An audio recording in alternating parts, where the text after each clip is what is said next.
Welcome back. This is John Roger Berry. Today I'll be reading a chapter from my 2024 book, The Deepest Silence and Other Essays on Contemporary Spirituality, which I hope you'll find inspiring in your own spiritual life. But first, let's invoke spiritual blessings, that all beings may be filled with divine love, light, peace, and joy. Okay, now on to our reading. Vedanta in a nutshell. Vedanta is one of the 6 traditional schools of Hindu philosophy. The word Vedanta means the end or conclusion of the Vedas. However, I will interpret Vedanta as the culmination of the Vedas. The Vedas are ancient revealed hymns wherein Hindu religion originated.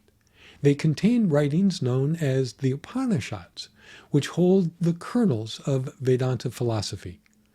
Veda means knowledge. The implication is that the culmination of all knowledge is contained in the Vedanta philosophy. And so, what is the culmination of all knowledge? The knowledge of God, the ultimate reality. Because of differing philosophical interpretations, there are 3 main branches of Vedanta: dualism, qualified non-dualism, and pure non-dualism. Shankara, who lived circa the 8th century, is considered the key proponent of non-dualism. However, we still have not said what Vedanta is in real-life terms. In a nutshell, Vedanta is the realization of one's innermost nature, one's spiritual self, which is called the Atman in Vedic thought. The Atman is said to be one with Brahman, the universal ultimate reality. Hence, one of the great sayings, Mahavakyas, in the Upanishads is Tat Tvam Asi, meaning you are that.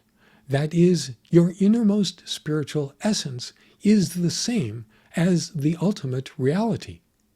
Another great saying is Aham Brahmasmi, which means I am Brahman.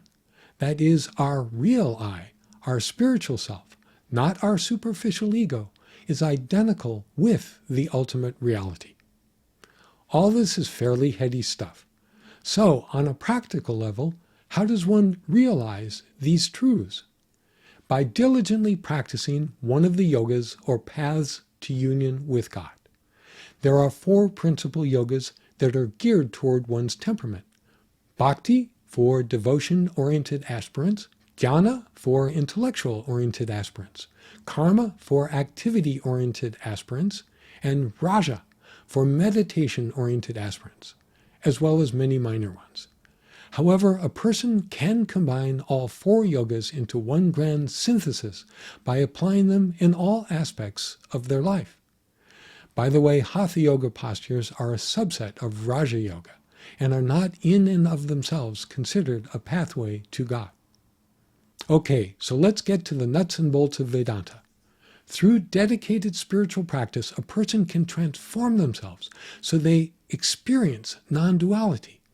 This is not the same as merely intellectually adopting a non-dual philosophical viewpoint, but rather experientially realizing in our innermost essence that, as St. Paul said, we live and move and have our being in God, in Brahman, the ultimate reality.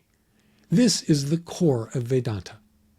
A third great saying from the Upanishads is Soham, I am He. No, this does not mean that your ego is one with God. Far from it. In God, there is no ego, no differentiation. All separation is gone. All dividing lines eradicated.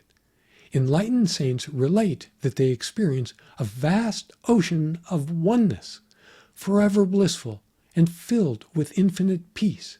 And their innermost nature is part of this oneness, even as their mind and body go through the motions of their daily lives.